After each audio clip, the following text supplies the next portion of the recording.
So I've been working on an opera with an Australian composer.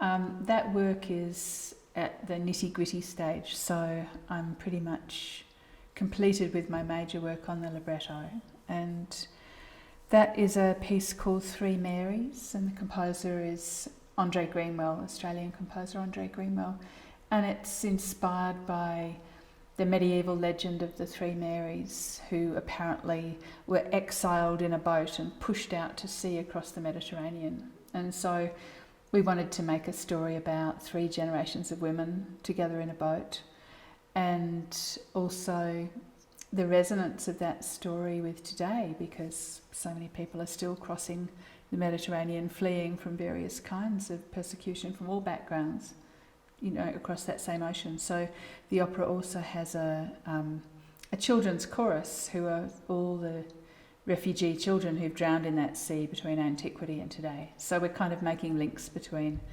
our contemporary world and this medieval myth of survival and transformation. So that's one project, and I've mostly been, you know, working on the nitty-gritty of phrasing and words with Andrée, and then I'm working through the first draft of a new novel, a speculative fiction novel.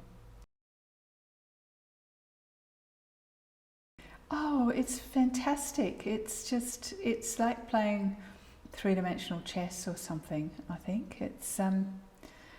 I have a musical background, and I came to playwriting first as a musician, so I feel as though there's something about that way of thinking about structuring language in a musical way that is very innate to me.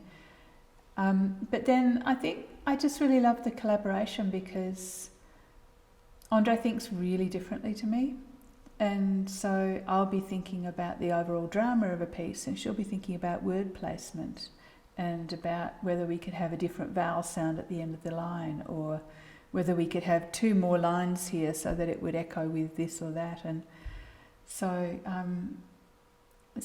it's fascinating. It's kind of like a dog and a cat learning to play together.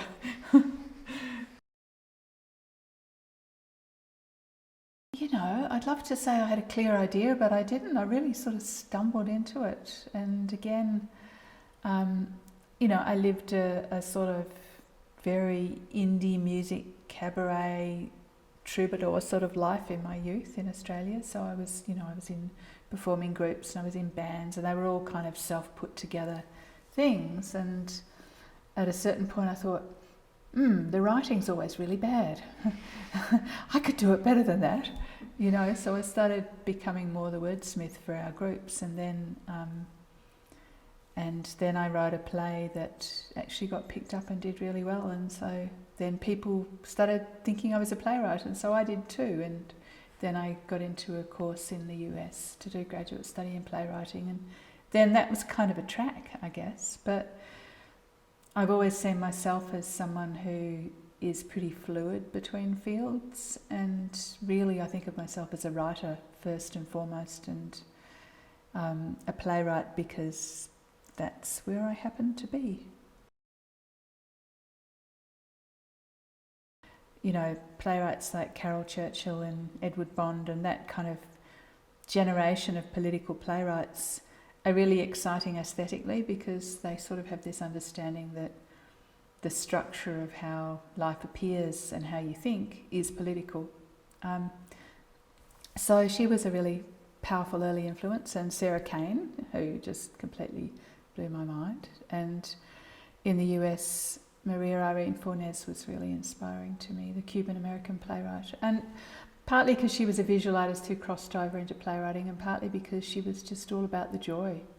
Toni Morrison's been pretty important for me. It's kind of hard to say, because there's so many people. After a while, they just sort of become this tapestry of reference. But I often write work that is socially inflected or driven by some burning sense of that things are out of balance in the world, but I'm really bored by didactic theatre or fiction. You know, I prefer work that's sort of more on the experimental side, or that has a poetry to it. So one of the things that really appeals to me is this idea of juxtaposition, of putting unlike things together, because I'm trying to remember who said it, that ideology is our imaginary relationship to the real condition of our lives, you know? And so something about putting different imaginary relationships together in ways they don't usually go, I think can create that sort of shock. So I wrote a play called Trojan Barbie, and this was at the time shortly after the invasion of Iraq during the Bush era, and I was just in fits of horror that was happening. The sort of televisual experience of that war from within America was very much just about the triumphant soldiers, and it was a time when journalists were being embedded with American soldiers, so there really wasn't another perspective coming in. And at the time I was reading a lot of Euripides, and I just was thinking about what happens to the women and the very different fates of the people who are invaded and seen as the sort of object of the war, and then the subjectivity that's afforded to the American soldiers and to the First World people, like they're real in a way that the invaded are not. And so Trojan Barbie is a play that I wrote that has an English tourist who's haphazardly flung back in time. She goes on she's a doll repairer, and she goes on a tour for singles of Troy. And then there's this sort of time jump, and she ends up being captured and thrown back in the ancient women's camp, the Trojan women's camp, and, you know, being very indignant and upset about it. And then everything that actually happens in Trojan Women happens, you know, there's the killing of the child, the enslavement of the women, all those things happen. There's Helen, who manoeuvres her way out, you know, Helen of Troy. And then there's Lottie, my English tourist, who's like, this shouldn't be happening. And Lottie gets rescued by the British Embassy, and then she just goes back to work, and the women get driven off in a truck and we never hear about them again. So I kind of wanted to put together two stories that aren't really allowed to be together in the same frame, and then see what would happen to the frame, you know, because that's a way of making the frame visible. You know, one of the recent things I've been reading that's been inspiring to me is Judith Butler has written a book called Frames of War, and she says that, I'm paraphrasing now, but she says something like, the act of framing in itself can be an act of war because the violence of the frame is what it cuts out and leaves out of the picture. And so part of what I try to do in my work is put together incommensurate frames so that the space between is a space for thought.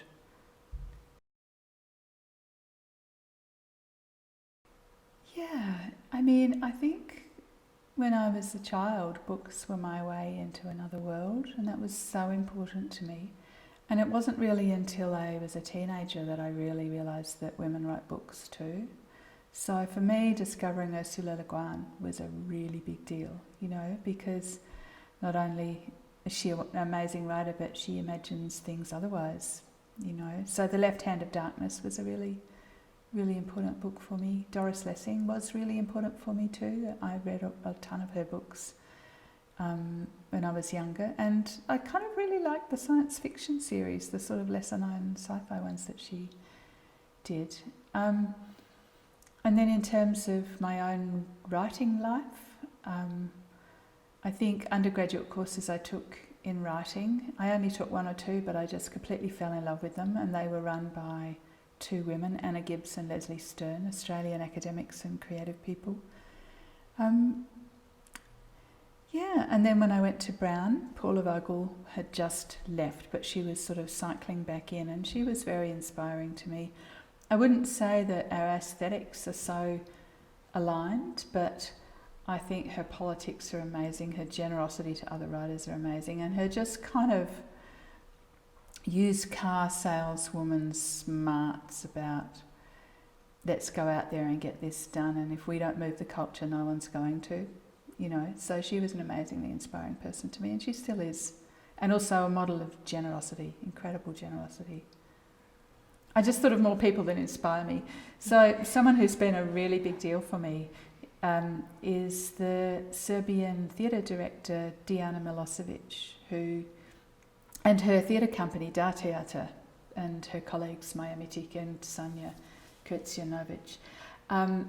I think the company is now working with different actors, but Diana is still the director. So they're incredibly inspiring to me. I met them in 1999 when the war in the Balkans was still raging, and they were Serbs who were against the war, which was not an easy place to be at all, making anti-war theatre. And they were making this kind of aesthetically complex, suggestive work. They weren't going out and sort of shouting. They were building work that was layered and complicated, but also clearly anti-war. And I just thought they were really amazing, and I've stayed in touch with that company for a long time and trained with them and done some teaching work with them.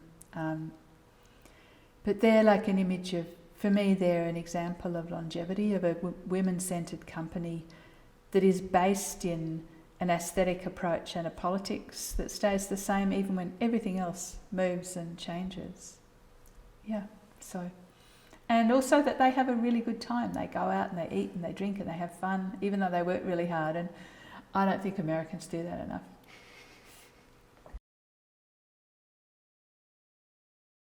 Yeah, Harold Pinter has a play called Mountain Language, which is really short, and I really love that play. And it's a very good example of someone working to use rhythm and repetition and juxtaposition to create a picture of a much, much bigger world than is contained on the page. And then in my first novel, which is, I really wonder whether to call it a novel. I mean, it's a full narrative, but it's a novel in verse, and it's called Cloudless. And it's set in Perth, where I grew up, and I ran away from, and I thought I would never write about Perth, you know. And then I was on a silent writing retreat in 2016, I think, and it was right before moving to DC, and my life was really in flux, and it was silent, led by Eric N., who's also a really big influence on me in my writing. So during this retreat, I was in this sort of landscape that's not unlike here in Texas, actually. It was very dry, and the colours really reminded me of Australia, and also because it was silent, I didn't hear any American voices for days. And so what started to come to me out of my memory was Australian voices. And I wrote this piece that is polyphonic in the sense that it has about 10 characters. And the idea is that their lives just collide based on one accident that happens at a public swimming pool. And this swimming pool is over the road from a women's refuge. And there's an Indigenous woman who's brought a little boy down to find his runaway mum at the refuge. And there's a bus driver that circles and does the route past the refuge and the swimming pool. So there's these public reasons where these very disparate lives intersect. But what happens to each of the people is very different and very much shaped by where they are in a society that is pretty harsh, even though it's very beautiful on the surface. So that's another example of telling a story by juxtaposition, you know, that you see the whole, but no one character embodies the whole, because it's actually kind of a picture of, it's a social picture of individuals from inside their stories.